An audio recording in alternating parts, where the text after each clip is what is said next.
get started while Susan comes in. Well, first thing I'm going to do is we're making chicken marsala today, again, which I said is one of my favorites. Yeah, good save. Mia did save it. And the other thing I'm going to do while we're starting is I'm going to make some mashed potatoes, or smashed potatoes, as I like to call them. So while we are getting ready for Susan, I'm going to cut a few bad spots off here. But I'm just going to cut up some potatoes, throw them in some water, get them cooking, because what is chicken marsala without mashed potatoes? Pot over here for Susan. Let's see if we can get her back in.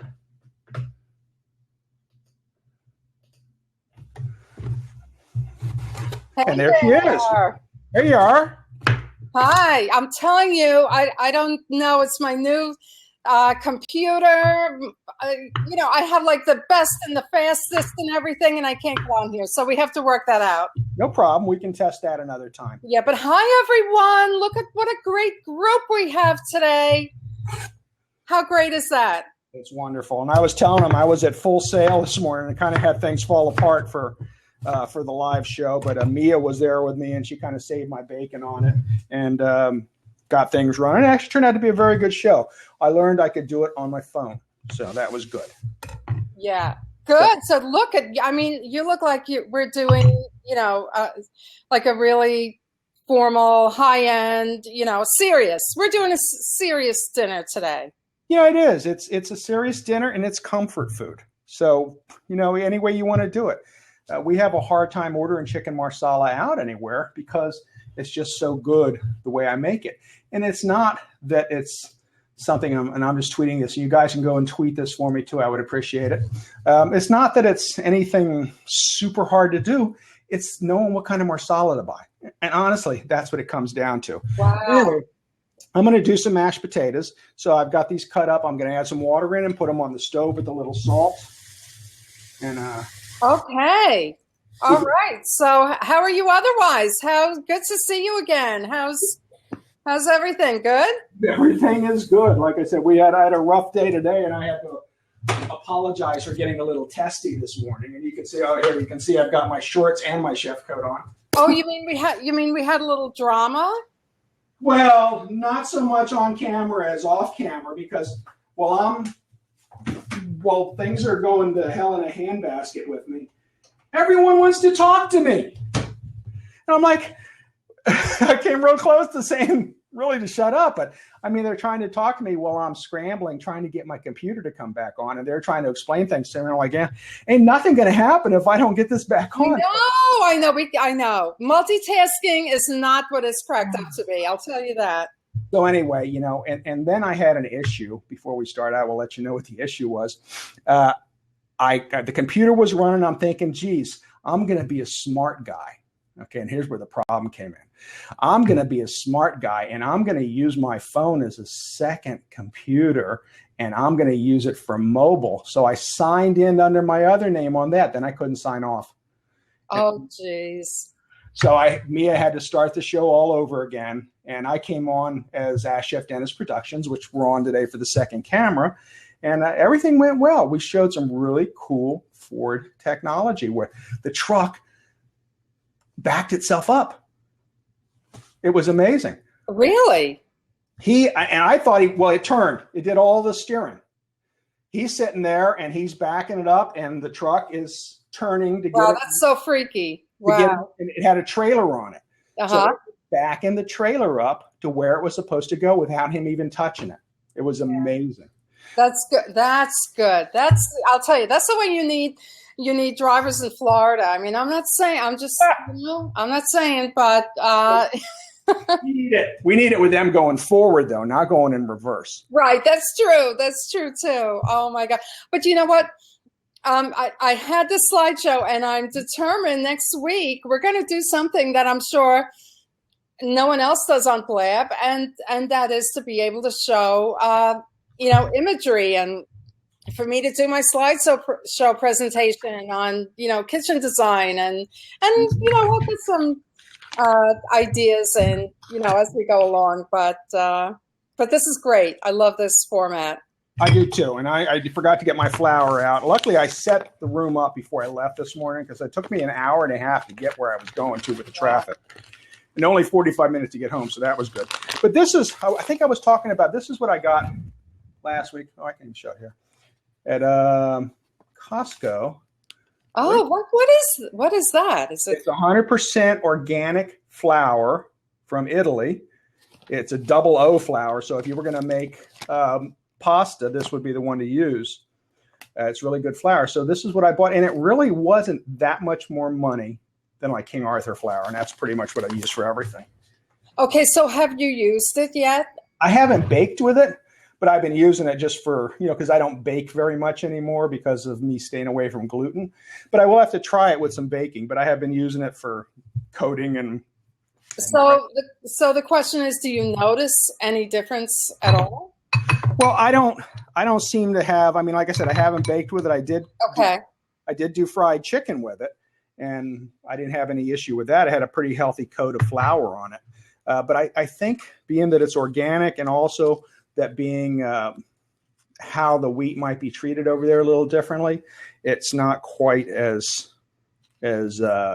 doesn't react quite the same way as the other normal wheat would, or American wheat would. Mm-hmm. But what I'm doing here is I just set up my flour. I have salt and pepper, and I tend to put a little bit more pepper in it than you would think, because this is just going to coat it. So I'm going to set that aside. So who do we have? Anybody saying hi in there?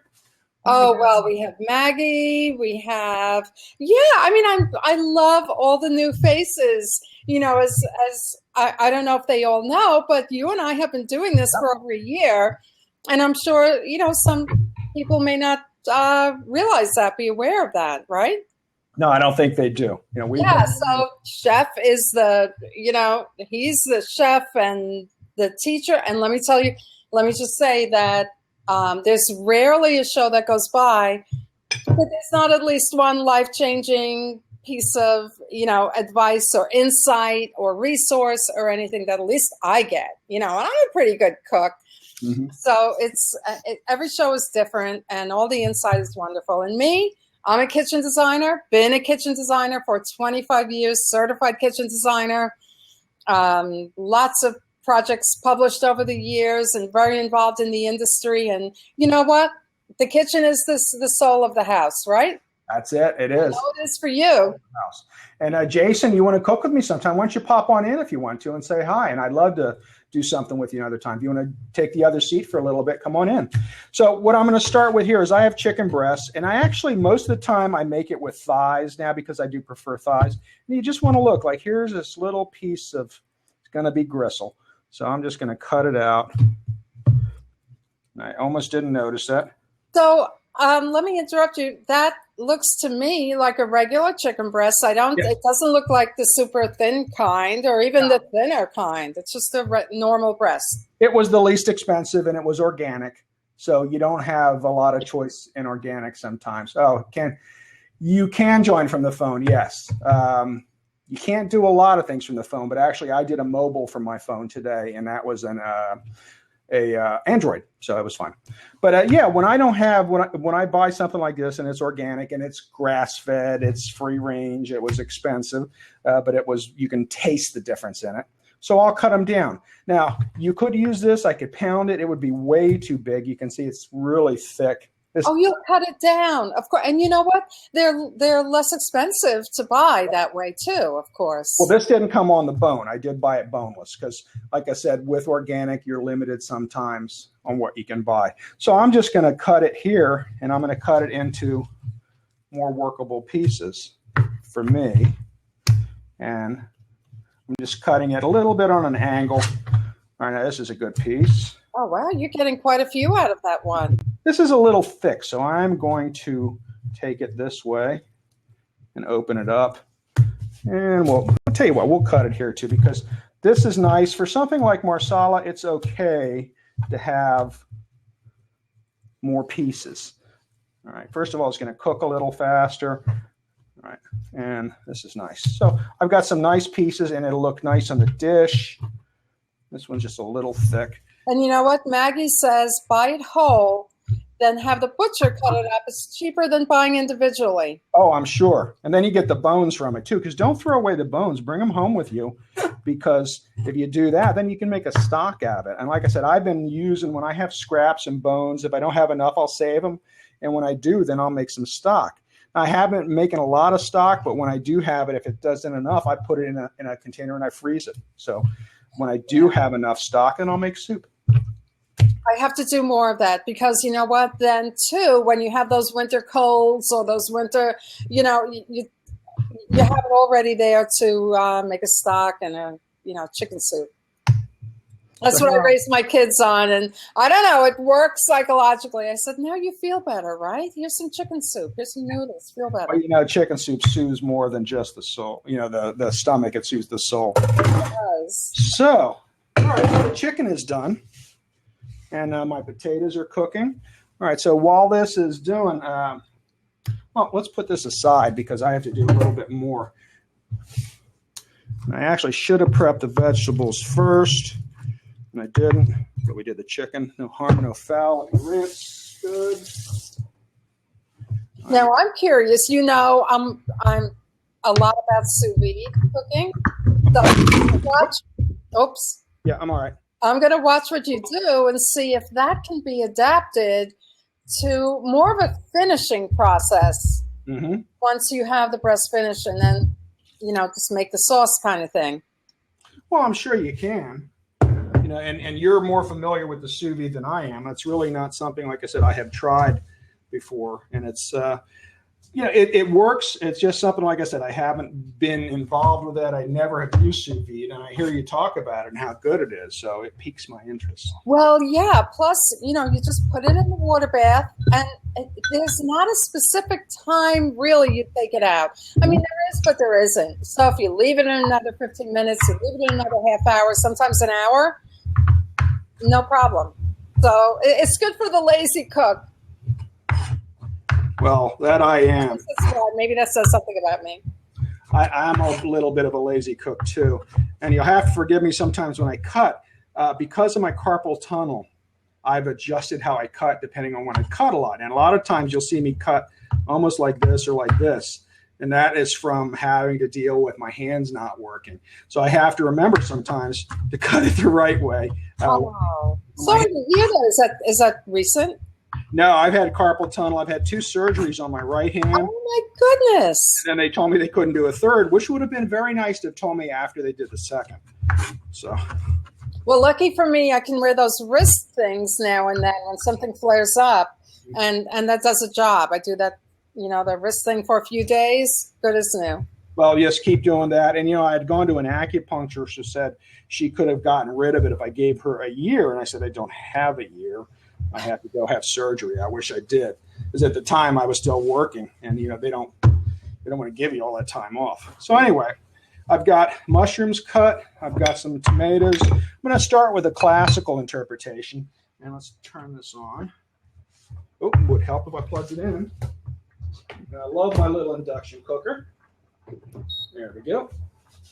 And tell me, what kind of mushrooms are those? Those are baby bellas, and I always thought the portobello was some really great thing and wonderful invention. They're not cremini, or maybe they are cremini. I don't know what they call the little baby bellas. But actually, when I went to the mushroom people, they said, yeah, the portobellos kind of came out accidentally. We didn't know what to do with them, so we started selling them as a separate kind of mushroom. I was like, okay. Huh. So that, you think something has been around for a reason, or there's some great shake, but now it's... So now, what about the mushroom? This is that you said baby bellas, but what about other types of mushrooms in this dish? What do you think? You could use whatever you like. Something that has a more woodsy flavor would be nice. It just depends on what you're looking for. So yeah, cremini are portobellos that are not mature. So that's pretty much it. You can use porcini, use some chanterelles. You could use a blend, but that's going to add a whole different distinction to the dish, and it's something you might not want to use fighting against the marsala, because the marsala is pretty much going to be the star of this dish. So again, goes back to using a product that is costly and not really getting the full value out of it because of other things you're putting in. So at least that's my take on it. I mean, anybody is welcome to use whatever they want in it, and it would definitely add to the dish. It's just, I'm just saying, would it add enough to offset the expense? It makes sense. Yeah. So let's put a little oil in here, just like we normally do. And then I'm going to dredge. Olive oil? Olive oil, yeah, always. Unless I'm deep frying, and then I use a corn oil. I do not use canola oil because it scares me. I don't know where the hell it comes from. I keep having to ask somebody. Canola oil is Canada oil that was used. They changed some kind of one of the molecules in it to make it edible. Okay. And prior to that, it was not. So yeah. it was a waste product or something that they used. So I don't know the whole story, and I haven't heard enough to make me want to use canola oil anymore. I'm not supposed to use soy, so I cut out soy oil. So I went back to all natural corn oil, pure corn oil. Okay, so I don't see eggs. So you're not dipping in eggs. No. Okay. No eggs. Now, would you say it would be a good idea to pat the chicken breasts a little bit dry, or do you want some moisture to pick up the flour? I don't know. I would leave them, rinse them off. I always rinse my chicken, no matter where it comes from, and just let it sit. You don't want it to be soaking wet, but it's not going to hurt it to be a little moist because it's going to pick up some of the flour anyway. And we're actually going to use, I always tell you, flour does a few things. You have some salt and pepper in there, so you're seasoning the chicken a little bit. You're protecting it from the direct heat, and it's also going to help make your gravy, your sauce, because the flour is going to add as a thickener, and it's going to stick to the pan. So we're just going to let that cook, and I do have some marsala. Oh yeah, let's talk about the marsala. Well, first of all, tell us about the marsala, and secondly, I'm wondering, what if you buy this wonderful marsala and then, you open it and then, you have this big bottle open, and how long does it last, and what do you do with it? I keep all of my wines out of any cooking thing, out of direct sunlight, out of direct heat. So always should be in a dark area. And so I've had this bottle probably for a couple months. Sometimes I make marsalas all the time, and sometimes I don't. So I've never had it be bad. I'm sure it's not as potent as it might have been once I open it. But, it is a dark green bottle, so that helps with some of the light factors. And air, sunlight, and heat are the enemies of pretty much anything. So as long as you keep the lid on nice and tight and keep it in the dark and keep it away from heat, it's going to last you a while. Now, you don't have to buy the big bottle, but we love Marsala. And this is actually a very good brand. It's called Probari. Not real expensive, but a good tasting, nutty Marsala. Okay, I didn't get the name fully. Okay, let me just do this before it burns, though. Let me turn this down a little bit. And now I'm going to add in the mushrooms as I turn it over. The chicken's almost cooked.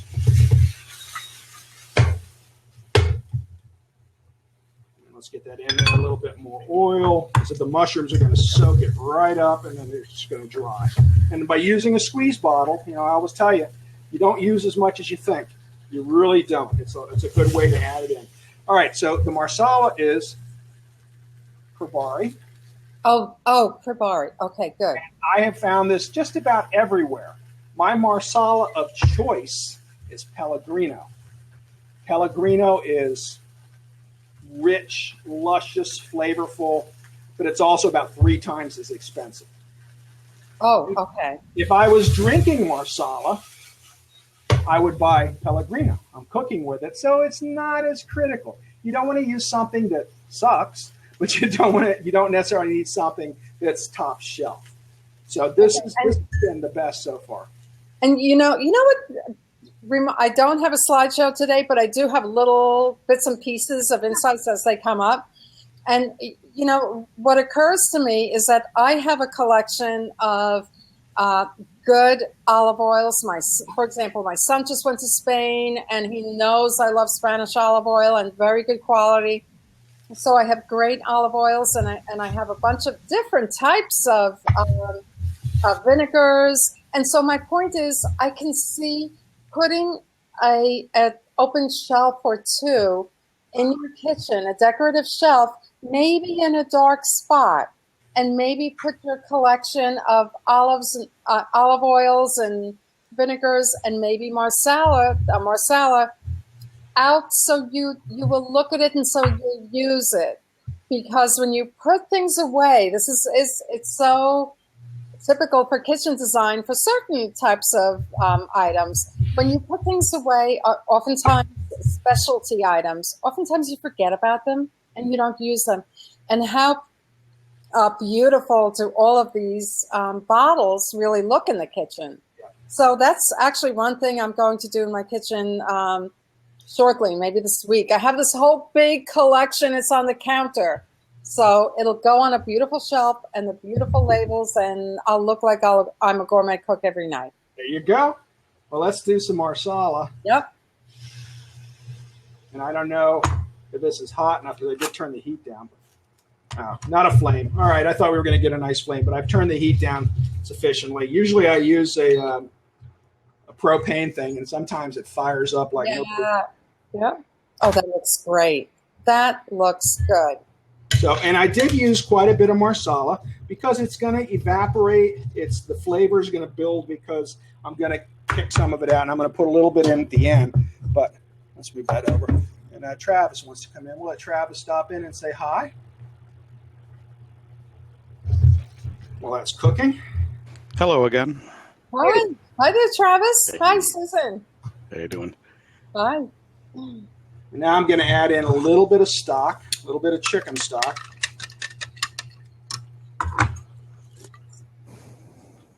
Everything's better with chicken stock. Okay, and then I'm going to let that reduce for a little bit. So we're just going to leave that to its own devices for a few minutes and reduce, and we can chat a bit. And I'm also going to get the colander out for the potatoes.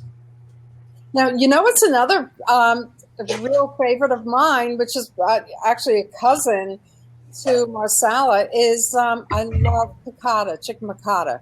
Oh, piccata is wonderful. So would that be similar, but with, say, chicken stock and lemon? Yes. Lemon, wine, chicken stock. So just leave it without marsala. Travis, did you have a question? No, I figured I joined your wife yesterday. I figured I'd come join your little presentation and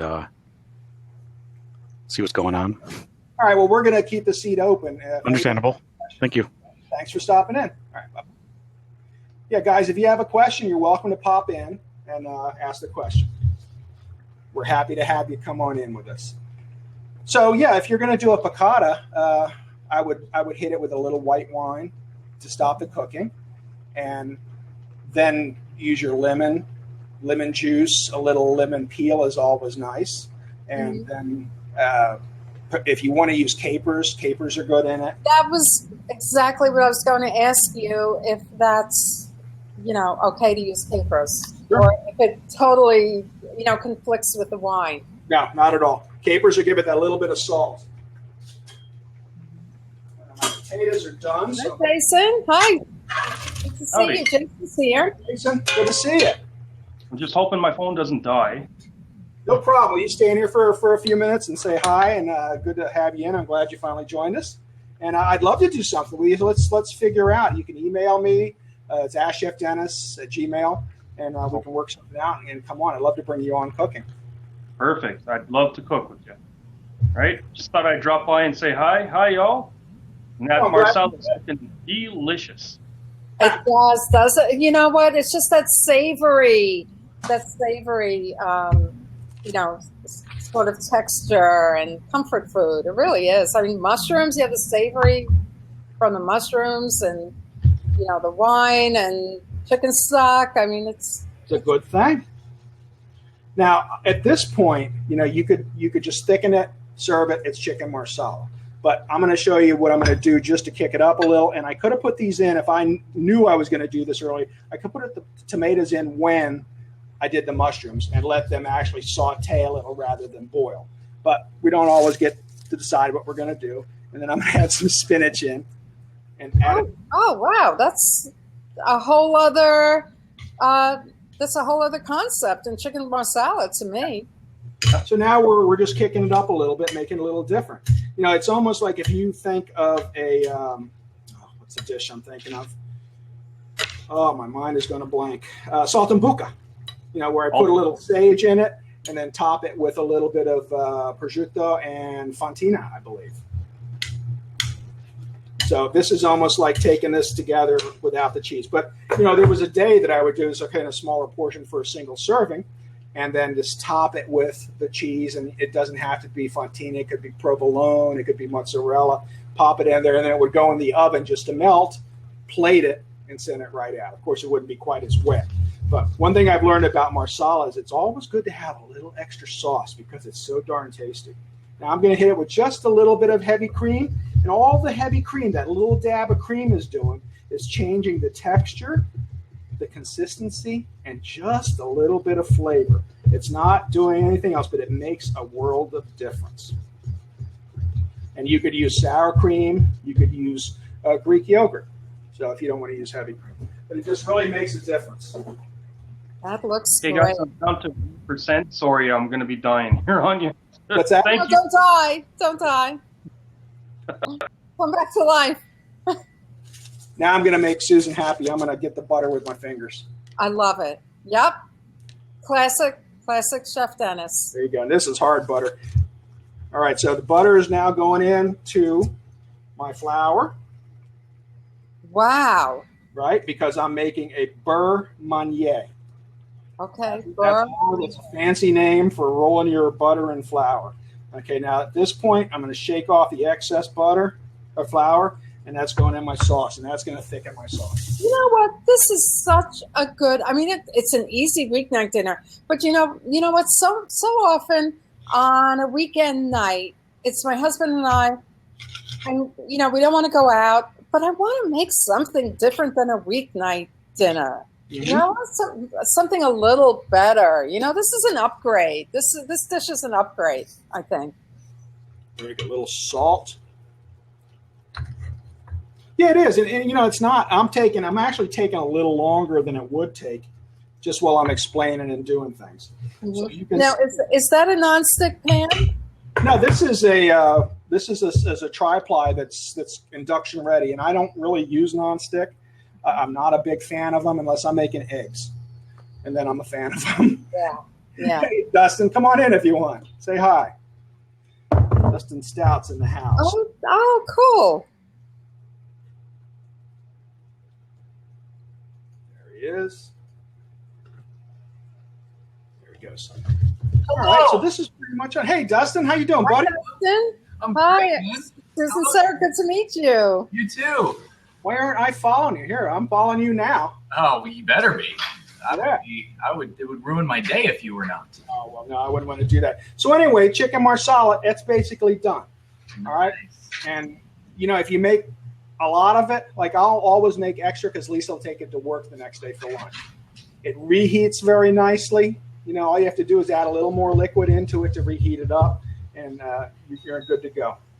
You could also make your sauce without the chicken in it, store your sauce, and go grill your chicken outside, and then serve the sauce over your grilled chicken. Now, let me ask you this, Chef. I recently bought some pans, and I saw the regular, what I think is the regular type of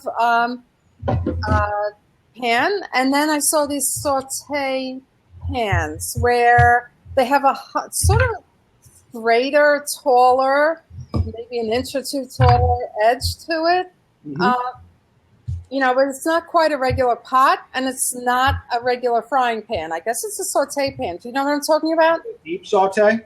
Yeah. Is that a specialized sort of pan? A sauteuse is the one I'll use sometimes, and it's got handles on it instead of a long handle. It's got like grips.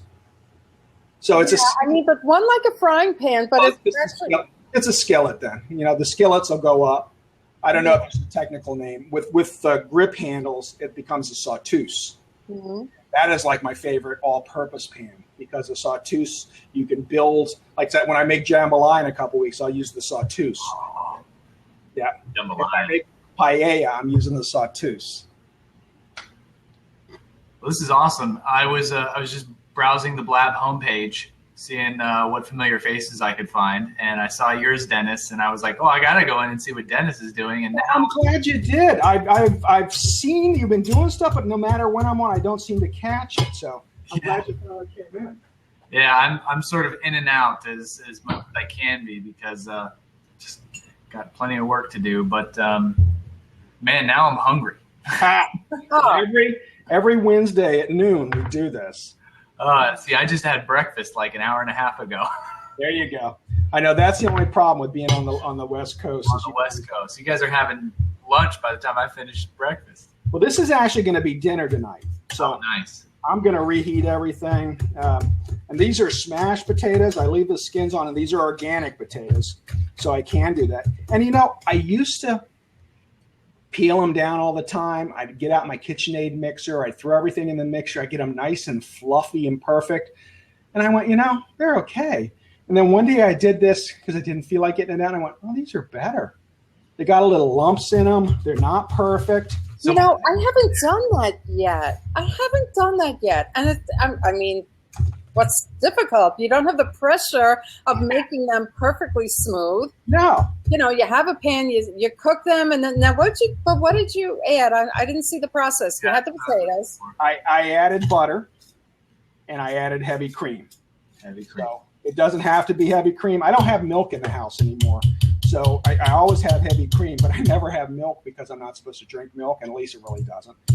So I have half and half for her coffee, and whenever I go to the restaurant store, I buy heavy cream because it usually lasts 2 months when you get it there, and I know by then I'll make something with it. Right. So I made something for her, and I'm making her dinner last night, and I'm making her shrimp and rice, and she goes, is there going to be a sauce? And I went, and I have been trying to eat healthier. So I was just going to, not grill them, but quick hard saute them, just get some good color and spices on them, not much oil, nothing, and serve them over the rice. So instead, I made her an Alfredo sauce over the shrimp with mushrooms and some tomatoes. I love adding color in. I didn't have the spinach, and I just picked it up. But I added that in and then served it over the rice with the shrimp in it. It was pretty darn tasty. Nice sauce. Very cool. Well, that looks delicious, Dennis. Well, thank you. So this I'm going to put in a casserole, top it with a little cheese, and pop it in the oven when she comes home tonight. So that'll be her. Okay. What about adding like garlic? Sure. I'm a garlic girl. Garlic. Roasted garlic. Yep. Anything you want to. If you want to roast some garlic, roast a head of garlic in the oven. And put some of that in here. Oh, delicious. Or saute it with the butter that I used and then add that into it. You never want to put raw garlic into it. But if you're going to saute it up and make garlic mash, but the best way to go is to roast the clove. Cut the top off of it, drizzle it with oil, wrap it up in aluminum foil, put it in your oven for half an hour, 45 minutes, let it roast good or longer if it needs it. And then just squeeze that garlic into it, and it's lovely. Nice. Yeah, I'm always putting cloves into my chicken bistro. Dustin, you know what? If you want to, get someone, or impress someone with a dinner, you know what I do that's so easy and it's no recipe? Speaking of chicken, it could be chicken breast, it could be a whole chicken with skin on, bone in, throw it in a pot, put in lemons and fresh herbs and whole garlic cloves. You don't even have to peel them. Put it in the oven with a cover for about an hour and a half. It's like my French bistro chicken. No recipe. It's so good. Right, Chef? You got it. Anything you can make that's tasty and you enjoy making is a good dish. Okay. You don't have to be a chef to do it. It just, I like to be creative, and sometimes I forget to be creative. So it's like when Lisa said last night, "Oh, is there going to be a sauce?" It pushed me a little. I wasn't in the mood. I was just having a salad because I'd eaten too much that day. So I figured, all right, I'll make her something. And she's actually been losing weight, so I'm trying to get a few more pounds back on her. And what about you, Dustin? Do you like to cook? No. My wife is laughing in the background. I don't, because I'm not good at it. Well, I just gave you, Chef, let me tell you. Yeah, and it's one of those things like it's more of a mental thing. Like I think I'm not good at it, but when I actually do it, I'm good at following directions, and I'm good at being creative with what I have. And I was a bachelor for a long time before I had a wife to cook good meals for me, so I survived somehow. Yeah, but you look a little thin. I have a ridiculous metabolism. No matter how much I eat, I can't put on weight. See, and me, I walk by it. Oh my gosh! No, here's okay. I'll give you an embarrassing story. So here's how bad I am at cooking. I wanted to make my wife cookies, and I thought it'd be a nice gesture. So I found this recipe for 3-ingredient peanut butter cookies. 3 ingredients. Okay. You can't possibly screw that up, right? No, you can't. Well, here's how you screw it up. Put half the amount of sugar that you're actually supposed to put in. Because my wife doesn't buy white sugar anymore. She uses what is it? Agave. The agave. Oh, yeah. And so there's like a science to how much to replace the sugar with, and I used half of what I should. The cookies came out awful. not even our sons would eat them. Like, oh no, not but they must have been bad if kids don't eat them. Oh yeah, they were bad. So but then it works out to your favor anyway because you get an E for effort, or an A for effort, and people feel sorry for you that you can't do that type of thing, and then they say, okay, go back to what you're doing. Yeah, well, I told her, look, if we would just buy some white sugar, it would be fine. There you go. Yeah, something you can work with. Don't make me do like mathematical equations while I'm trying to cook. That's funny. Now, Lisa, her friends either think she's a genius, and I honestly don't think she knows how to cook. But her friends think she'll screw something up, so I won't let her cook anymore. So, they're going, "Oh, you're so smart," and he does all the cooking like it's her, like it's out. Just get out of the kitchen, please. Just leave me in peace. All right, guys. Well, I got to run, but I really just love seeing you in the feed. I was like, I have to go see what Chef Dennis is doing. Thank you. I'm so glad you did. And good to see you face to face, Susan. Yes, same here. I've been following you forever on G+. Following you forever. Awesome. Well, have a great day, everyone.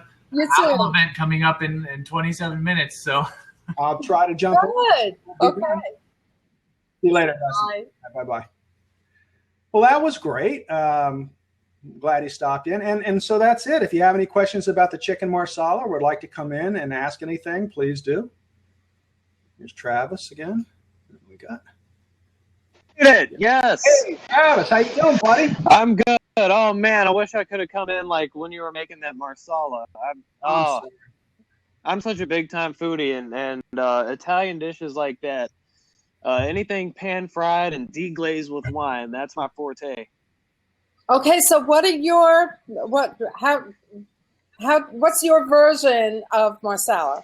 Well, I actually just made chicken marsala 2 days ago, and I slightly messed it up, and I'm very ashamed to admit that. But what happened was I put the marsala in, and I think that I had the heat turned up just a little too high. It was all the way up, and so all the good flavor, all that good sugary flavor, kind of stuck on the bottom. It didn't burn, but it just kind of all stuck there underneath all that thin liquid. Did you put chicken stock in? I did, yes. After I had reduced the marsala by about half, I dumped in a little bit of chicken stock, but I think the heat was up just a little too high, and I wasn't stirring the bottom of the pan. I just kind of, threw the chicken in there and let it cook the rest of the way through. And so there wasn't much activity going on at the bottom of the pan. I wasn't stirring it around, and that was kind of a disaster. But a way to save it a little, and when I let this sit, like I'm not going to eat this right now, we're going to eat it for dinner. When I go to reheat, I'm going to add some more marsala in. If you're missing the flavor, it's always okay to add a little bit more in at the end, right before you serve it. I actually did just that. I added another splash of marsala and reduced that down a little bit, and it helped it a little bit. But I think it could have turned out way better, and it will definitely. I definitely know what changes to apply next time I make it. Okay, good. Hey, and I think part of the thing is don't wait so long to add your stock in. Oh, okay. Okay. Don't let it reduce to half before you add your stock in. Let it cook to burn the alcohol off. Okay. Okay. Once you burn the alcohol off, then add the rest of your liquid in. Then let it reduce together, because then you're not going to have as much chance of it sticking, the sugars from the alcohol causing that problem. All right, because you're going to have some other liquid mixed in with it. Okay. Yeah, because it did come out a little thin, and in the end, it got a little too reduced, and there wasn't a whole lot of sauce to contribute. So yeah, and like I said, I always try to overdo on the sauce, because no matter how much I make, especially if I'm doing mashed potatoes, there's never enough. So build more sauce than you think you need, and then you'll have a little extra, and then you'll kind of get a feel for what you should have. And did you see what I did with the butter, rolling that in the flour to thicken up the sauce? Yeah, what's the term for that? That's called a beurre manier.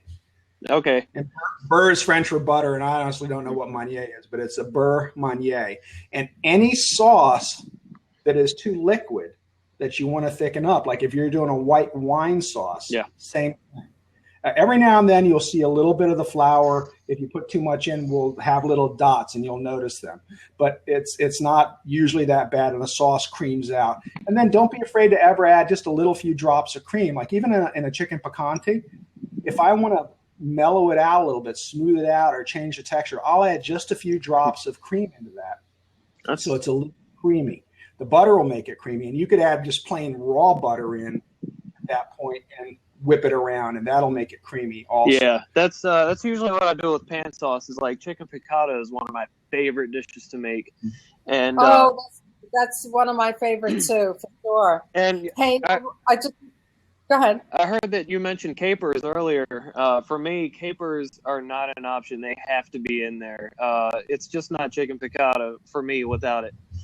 And then always at the end of the sauce, like just when there's just a little bit left, I'll take a nice big chunk of butter, or a couple decent sized chunks, throw it in there, whisk it around, and of course I'll top it off with Parmigiano Reggiano and whatever other kind of cheese, Romano, whatever I've got laying around in the house. What else goes really good in a piccata dish or picante are artichoke hearts. Ooh. Oh, yes. And use a little of the liquid from the artichoke hearts as well whenever you're using them in a dish, because the liquid kind of mellows it. You get that softness to the flavor. You get that richness to the flavor. So, if you ever get a little, and don't get the ones in oil though, because that oil will muck up the flavor. They're fine on a salad, but when you're doing a sauté dish, you want them to be just in the brine. So, and we did have a question before we lose it. I'm trying to see who it was asked about the Lori, I think, asked about the. Yeah, that's exact. I've been waiting to bring up her question. She says her marsala sauce usually comes out much browner. How did you get yours so light? It's not marsala. The marsala is light.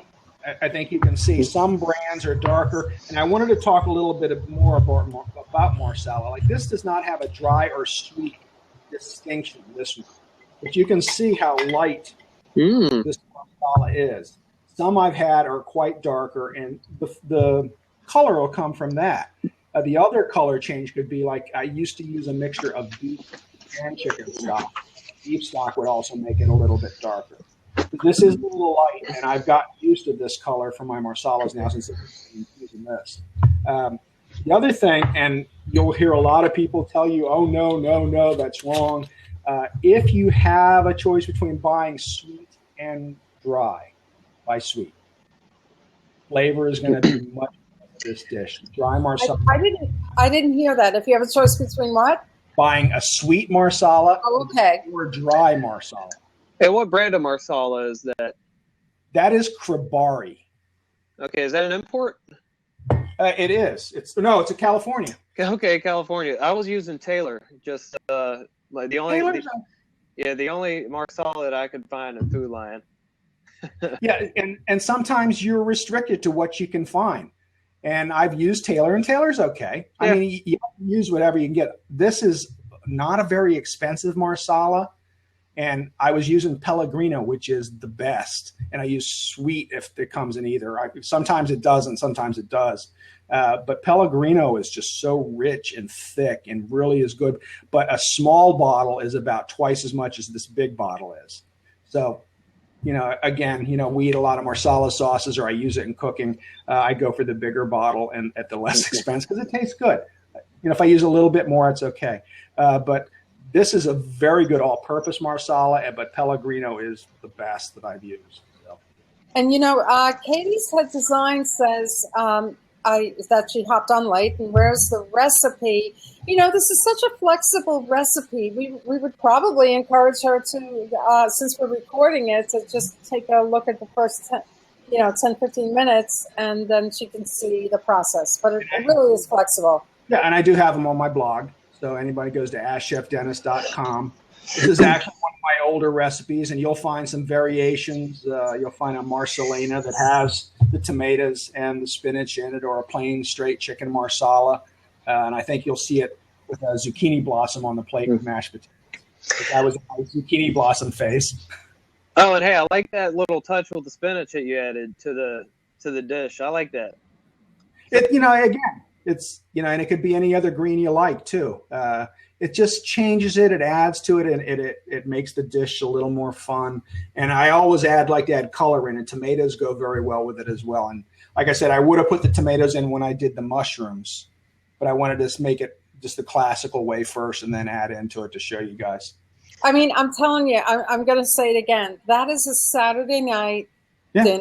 It's an upgrade from the weeknight dinner when it's just you and your husband, or you don't want to go out, you don't want to take out. That's how I see this dish. Yeah, and a good Marsala out at your local pizza place is going to be $17, $18. Easy. So, I mean, this bottle, I think, was $14. And this is going to make many, many, many Marsalas. Oh, yeah. So you got the cost of the chicken. So get yourself a decent bottle of wine and make this, stay at home and enjoy it. Yeah, I mean, and what did it take? 15 minutes to make. Yeah. And the good thing is once you have this in, you'll be more inclined to make it more often.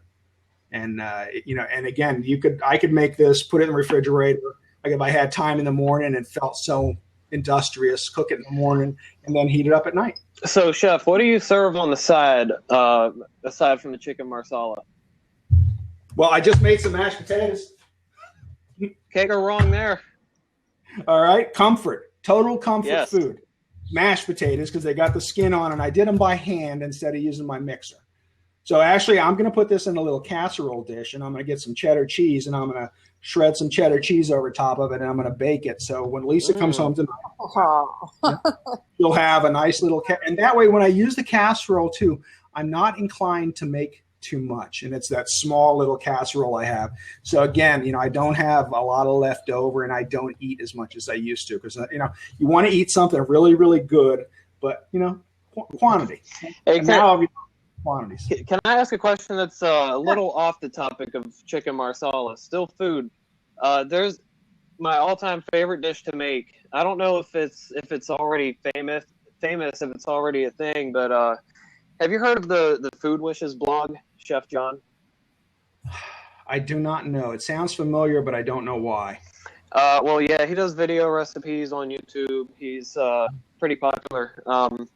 But he has this dish up there called it's with orchetti pasta, with sausage and arugula, and basically I kind of mixed that recipe up. I took that and made it my own, which I didn't know if this dish already had a name or if you could help me come up with a name for it. But what I would do is I would crumble in and brown some Italian sausage. In this most recent case, it was spicy, hot Italian sausage.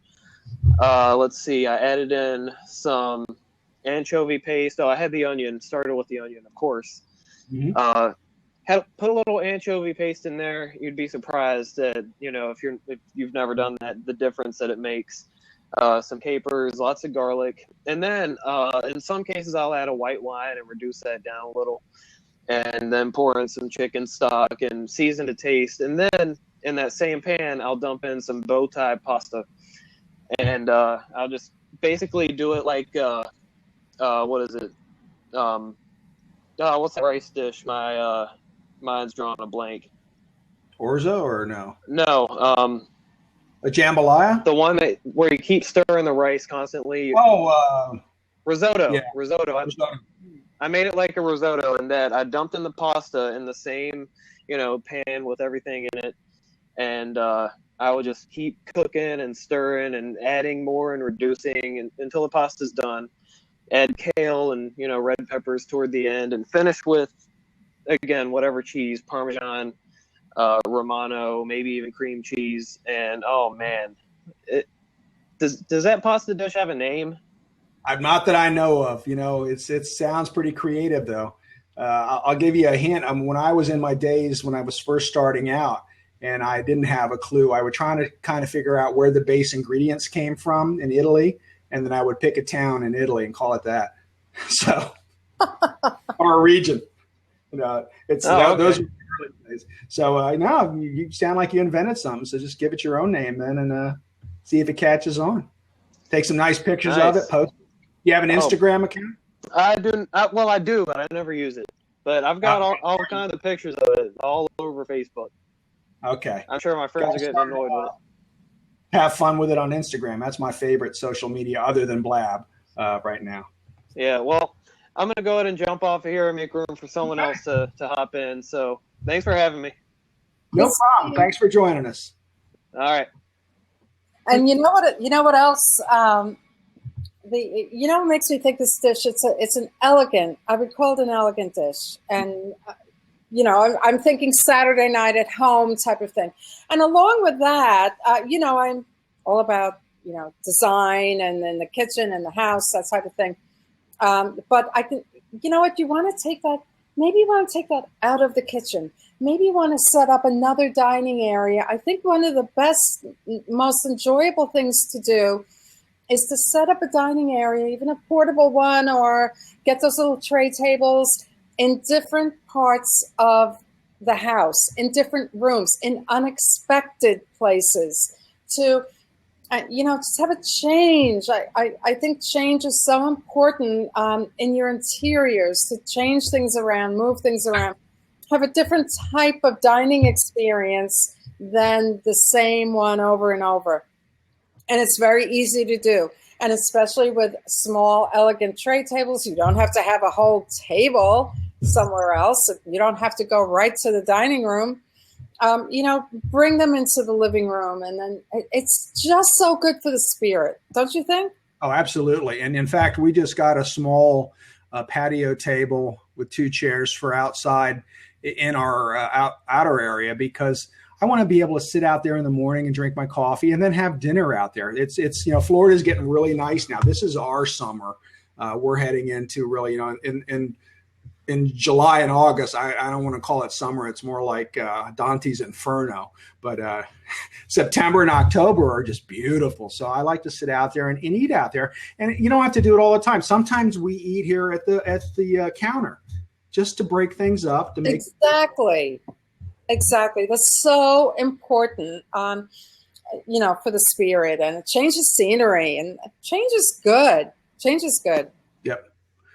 So is Katie, your head's designer, you still in there? Kathleen, come on in if you are. Or Lori Friedrich, come on in for a minute. Say hi. Oh, and LJS says it looks delicious, and she does love changing up where she eats in her household. And she says she'll even lay a blanket on the living room floor and picnic. There you go. Yes. Great. This is it. I can have that chicken marsala with this view right now, Chef. Oh my gosh, you're killing me. How are you? Great. Just wanted to say a quick hello, and that's it. Fantastic recipe. I was watching it on and off on the screen. Wow. That's beautiful. Take care, everybody. Thanks for looking at it. I'm in Kamoyi, down on the coast. Oh. Look at that. That's the view to have dinner by. That's exactly with that chicken marsala, Chef. What are you having for dinner? I think I'm having fish. Okay. I guess so. Yeah. It's. Bye, everybody. All right, Razim. I'll see you later, buddy. Wow. Oh, gotta love it.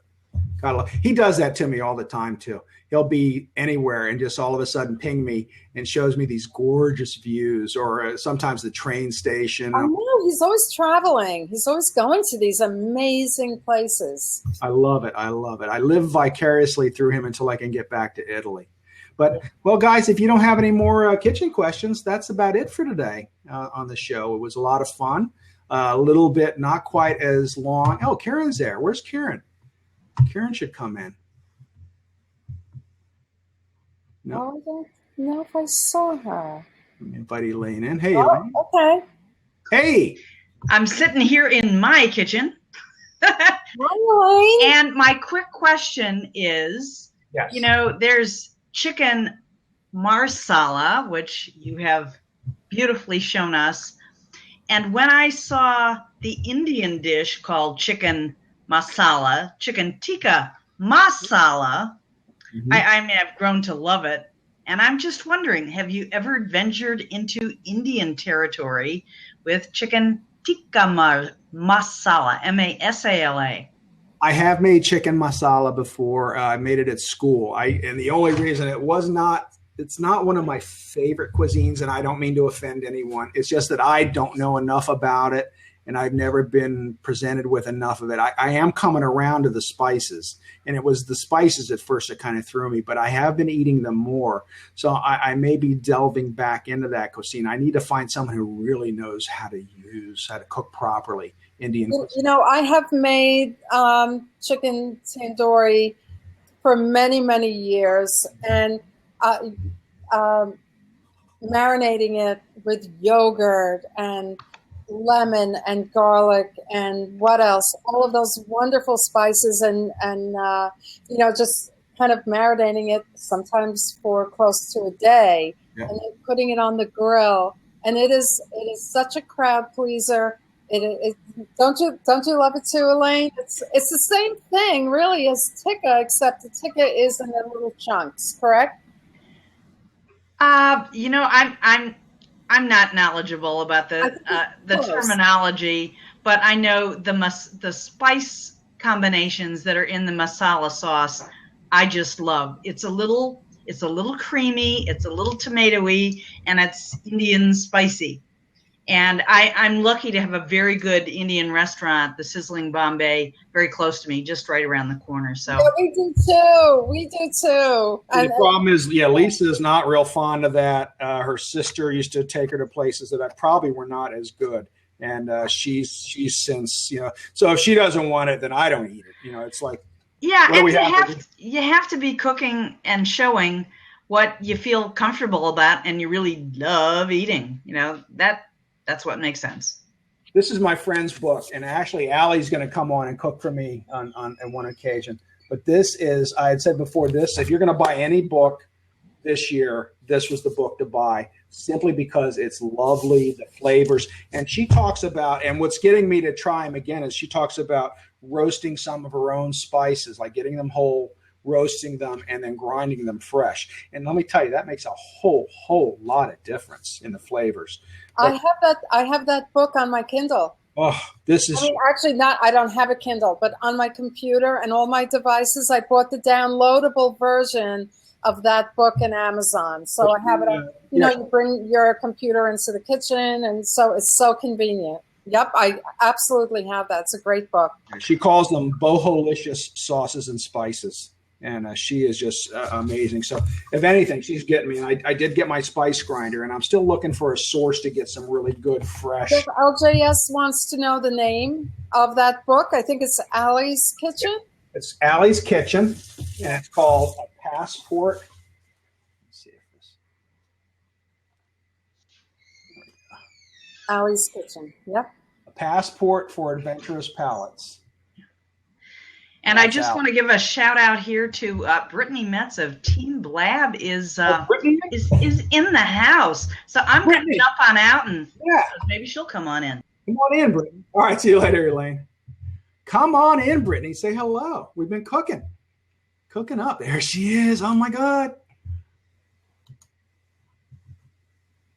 I didn't see her. Maybe I missed it.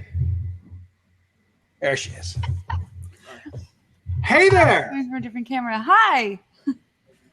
Good to see you. We've been cooking. Good to meet you. I'm Susan. Hi, nice to meet you. I literally just posted this in our work channel, and I was like, this is so good right now.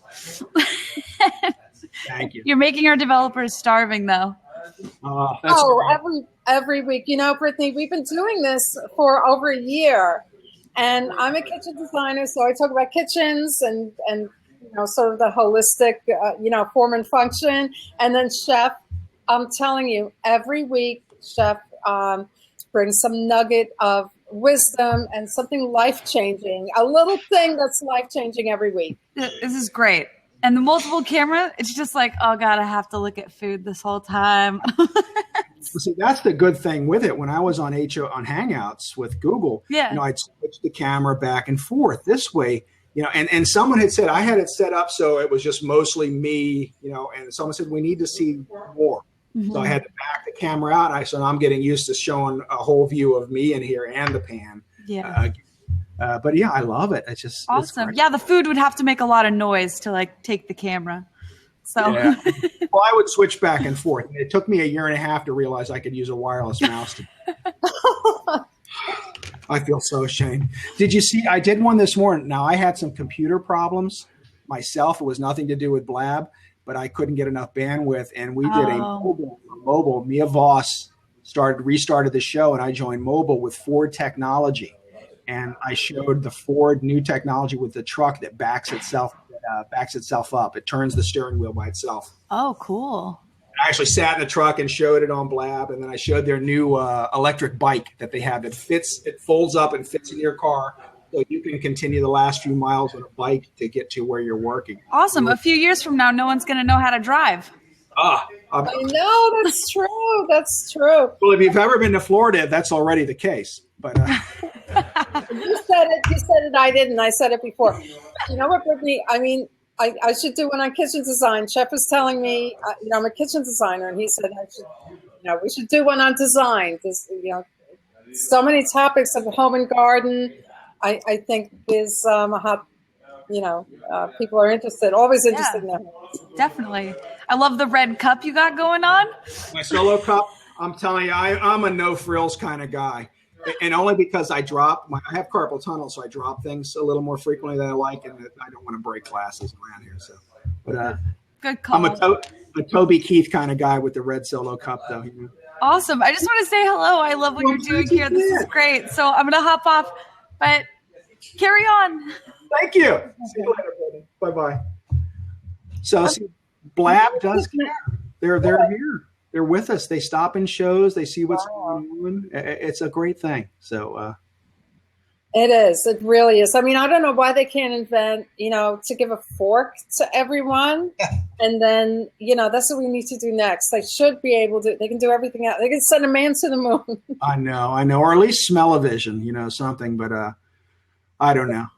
But you know what? But that's really you blew me away when you all of a sudden you put in the spinach and the tomatoes. I had not seen that before, and why not? Yeah. And look at the colors. And I'm telling you, this is my Saturday night dish. I like to call it festive. Whenever I use red and green, it's festive. And and I do the same thing in other sauces, and I do it with fish. And, maybe I'm using broccoli rabe, or maybe I'm using some other kind of green, one of the super greens. But, sun-dried tomatoes would work well. But, have fun with some ingredients. And sun-dried tomatoes. There you go. Sun-dried tomatoes are really good, and I'm also thinking I want to start doing a series of like cooking 101s. Because a lot of things I take for granted, like start with a series of sauces again, too. And, make a marinara, show you how simple, make a brown sauce, turn it into an Espanol sauce. Oh, that's a great idea. A cream sauce. We're getting into cooler weathers, up north, and people are going to start eating soup. So, we'll do some soups again. And it's just great. I love sharing these recipes. I'm working on a wild boar ragu. So once I get that down, we'll be sharing that, but I'm going to be, but you know what? Let's introduce, these different foods and these interesting types of ingredients and foods, and whether it's proteins or fruits and vegetables. That's what we're all about anyway. To add some dimension, add new dimension to cooking. Yeah, it's not rocket science, guys. It's just there's some few basic rules that'll help you be successful. And rules are always made to be broken. Doesn't mean they're all etched in stone. But sometimes it's good to have that foundation. Then you know which rules to break and how to break them. And that always gives you a head start on what you can do, because that's how you come up with some unique flavors. It's just experimentation and what you like. I always tell people that. What do you like to eat? What you like to eat should be the center of what you're making, especially in the beginning. If you don't like spinach and you want to put broccoli in it, if you like broccoli, put broccoli in it.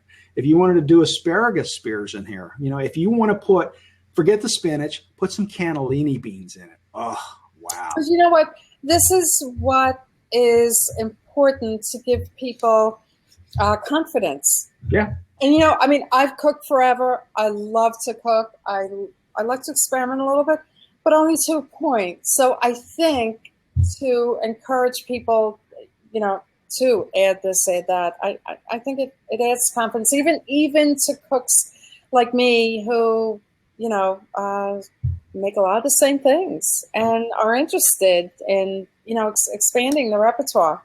And also, I made this in one pan, so this is easy. This can also, if you have a good pan, this can also go in the oven to keep it warm. In the restaurant, if I had to keep something, like if I was going to melt cheese on this, and like I talked about putting a little prosciutto and putting some fontina to turn it into a saltimbocca, a little sage in here, or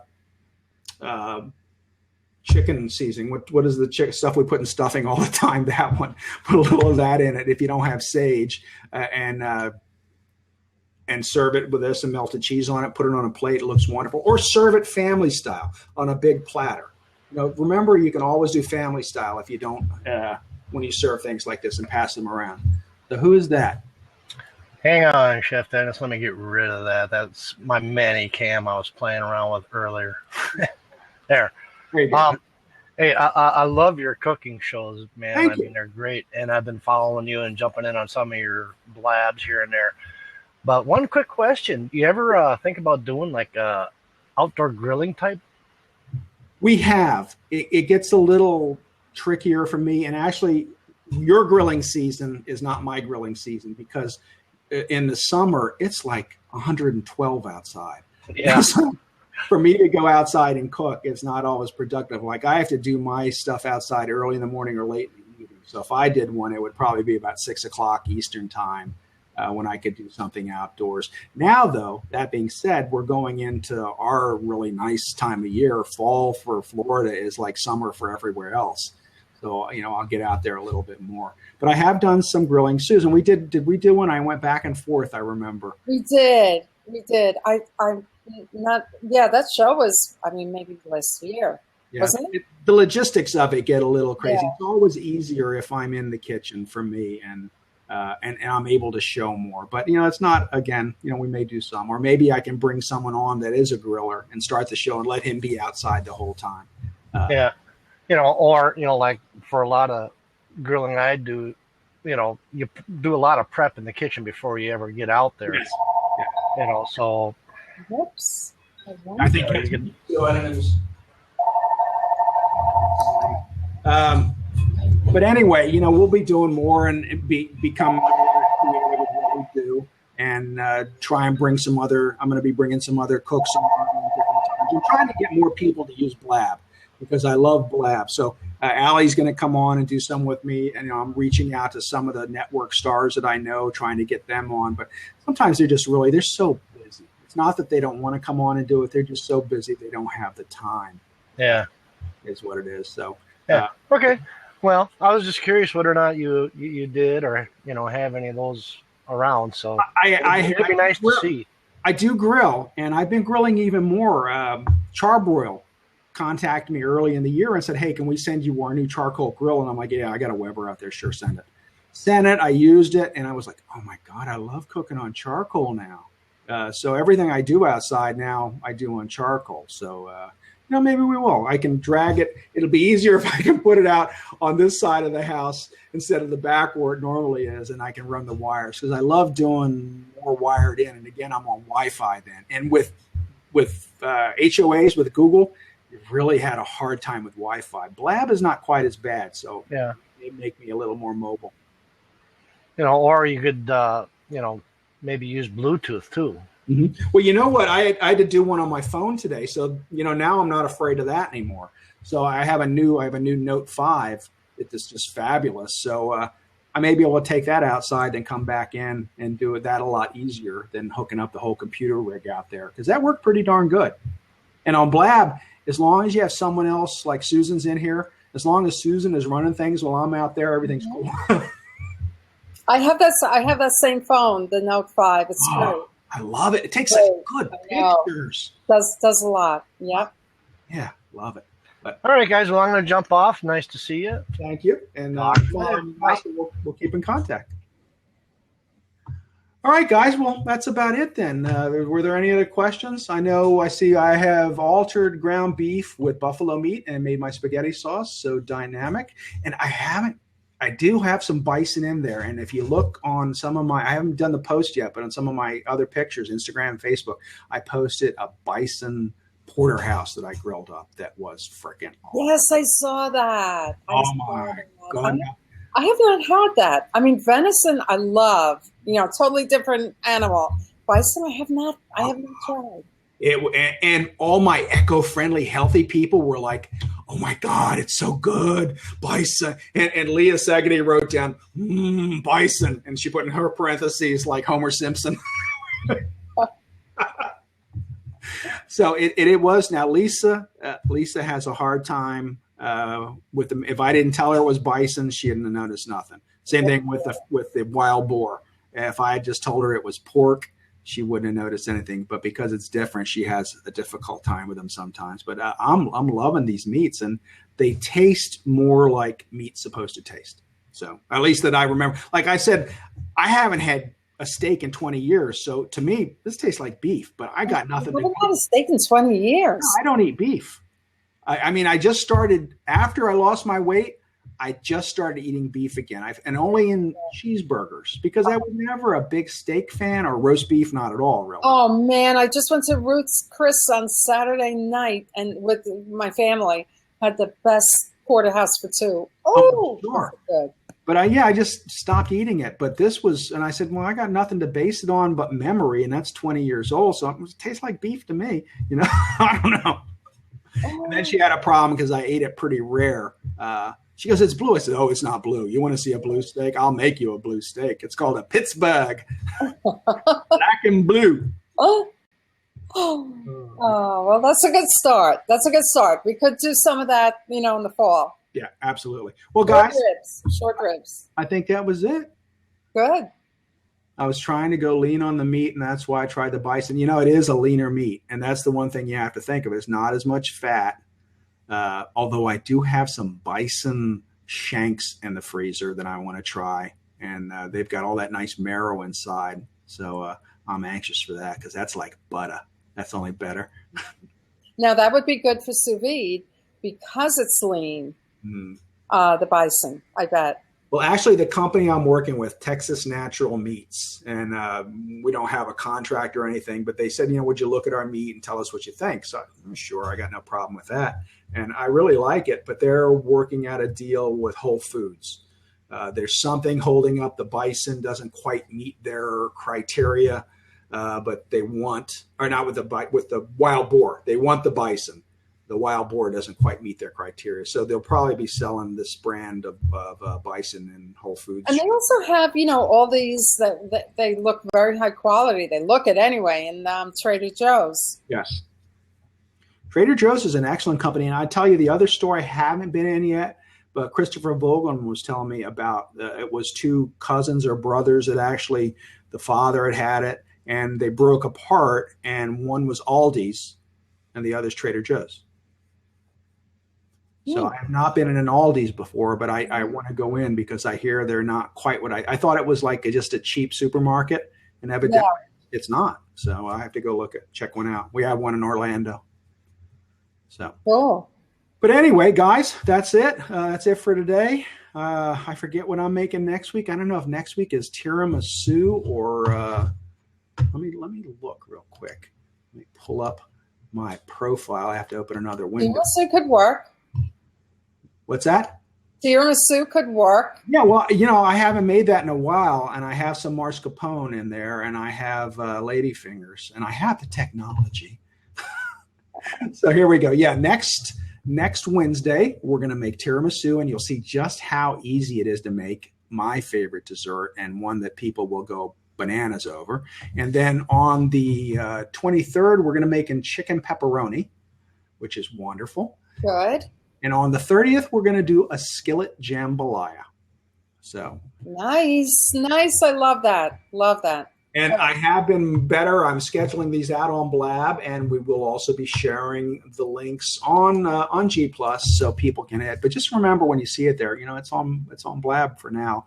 And we really like this format. You get to see it. Feels more like we're together. It does. There's something. Yeah, it just seems easier. It seems more drop in, more casual. I love it. So that's it for Around the Kitchen Table today. Thank you so much for joining us, Susan. Always a pleasure. Yep. And we'll see you all soon. Happy eating, everyone. Bye-bye.